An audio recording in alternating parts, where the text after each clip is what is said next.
안녕하세요. 맹더북입니다. 요즘 현대 사회가 너무 삭막하죠? 또 그 속에서 지치고 우울할 때가 가끔 있진 않나요? 우리는 지치고 우울할 때마다 위로를 받고 싶어 하곤 하는데요. 그런 분들을 위해서 잠깐이나마 마음을 달래줄 수 있는 책을 소개해 볼까 해요. 제가 소개할 책은 달러구트 꿈백화점입니다. 달러구트 꿈백화점이라는 책의 줄거리를 잠깐 설명하자면, 페니는 달러구트 꿈백화점에 입사하기 위해 열심히 면접 준비를 하게 되고 그 후 합격하여 일을 시작하는데요. 백화점의 직원이 된 페니는 1층에 일하면서 꿈을 사려는 여러 손님들을 만나게 돼요. 눈꺼풀 저울이 졸림에 가까워지면 손님들이 잠에 든 채 달러구트 꿈 백화점에 들어오고, 그들은 자신이 원하는 꿈을 구매한 후, 꿈을 꾼 후 느낀 감정에 따라 꿈값을 지불하게 됩니다. 꿈속에서 느낀 감정의 정도가 강렬하거나 좋을수록 사람들은 더 많은 꿈값을 지불하게 되는데요. 이렇게 백화점에서 꿈을 사러 오는 손님들의 이야기를 에피소드 형식으로 그려내는 게 이 책의 스토리입니다. 그중 제가 인상 깊었던 내용을 소개해 볼게요. 여러분은 잠자는 시간에 대해서 어떻게 생각하시나요? 이 책에서는 잠든 시간을 가장 소중하게 여기는데요. 잠들어 있는 동안에는 과거에 대한 미련도 없고 미래에 대한 불안도 사라지기 때문이라고 해요. 저 또한 항상 깨어 있을 때 수험 생활을 실패한 경험에 대한 후회와 나는 왜 아무것도 이룬 것이 없을까에, 나 자신에 대한 질타, 그리고 끊임없는 과거의 후회, 그리고 나는 앞으로 무엇을 먹고 살까? 나에게 과연 희망이라는 게 있을까? 라는 미래에 대한 불안을 계속 느꼈던 것 같아요. 그러면서 잠든 시간에는 그 힘듦을 잠시 잊게 되었죠. 여러분도 현실의 힘듦을 잠시 잊고 잠을 드는 건 어떠실까요? 그리고 혹시 여러분 중에 꿈에 대해 부정적인 생각을 갖고 계신 분 있으신가요?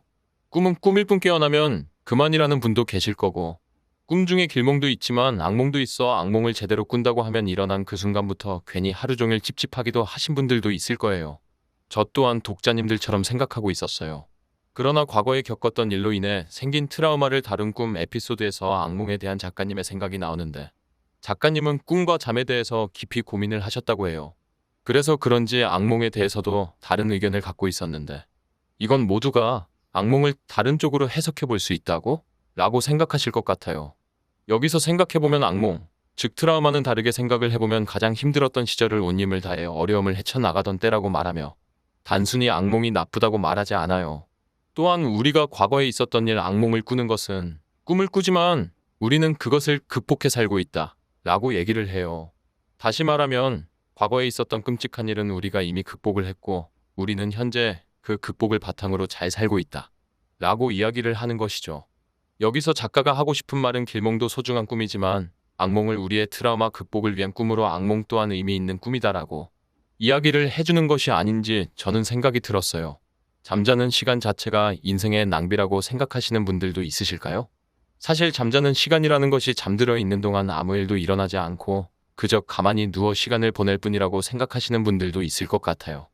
하루에 7시간 자는 것은 평생에 30년을 잔다고 들은 적이 있던 저 또한 잠이 인생의 사치라고 생각했던 적도 많습니다. 그럼에도 사람들은 왜 잠을 자고 꿈을 꾸는 걸까요? 라고 한다면 이 책의 저자는 모든 사람은 불완전하고 저마다의 방식으로 어리석기 때문이라고 합니다. 이 말이 무슨 말일까요? 앞서 말씀드렸던 대로 인간은 깨어있을 때 현실에 집중하는 사람도 있겠지만 지난 과거라든지 혹은 미래에 연연하기 바쁩니다. 저자는 그 속에서 중요한 것을 놓칠 수 있다고 말하는데요. 중요한 것이라면 과거와 미래에 연연했던 우리의 깨어있을 때와는 달리 푹 자는 것만으로 어제를 정리하고 내일을 준비할 수 있게 만든다고 해요. 또한 저자는 잠꿈은 숨가쁘게 이어지는 직선 같은 삶에 잠깐의 휴식을 취할 수 있는 쉼표라고 이야기하고 있습니다. 저 또한 휴식으로만 생각하고 있었는데요. 이 책을 읽은 후에 잠에 대한 가치관이 바뀌었다라고 해야 될까요? 그 이후로는 인생의 사치였던 잠이 저에겐 소중한 것이 되었고, 오늘 하루를 마무리하며 내일 다시 힘내보자라는 다짐을 하게 해줬던 의미로 바뀌었어요. 마지막으로 킥슬림버는 다리가 한쪽 없는 선천성 장애로 현실은 자유롭지 못했지만 자유로운 꿈을 만드는 훌륭한 제작자였어요. 킥슬림버가 그랑프리 상을 수상하게 되는데 여기서 소감을 말했던 내용이 가장 인상 깊었고, 이 내용을 여러분께 소개하고 싶었어요. 여러분 언제가 자유롭지 못하다고 느끼세요?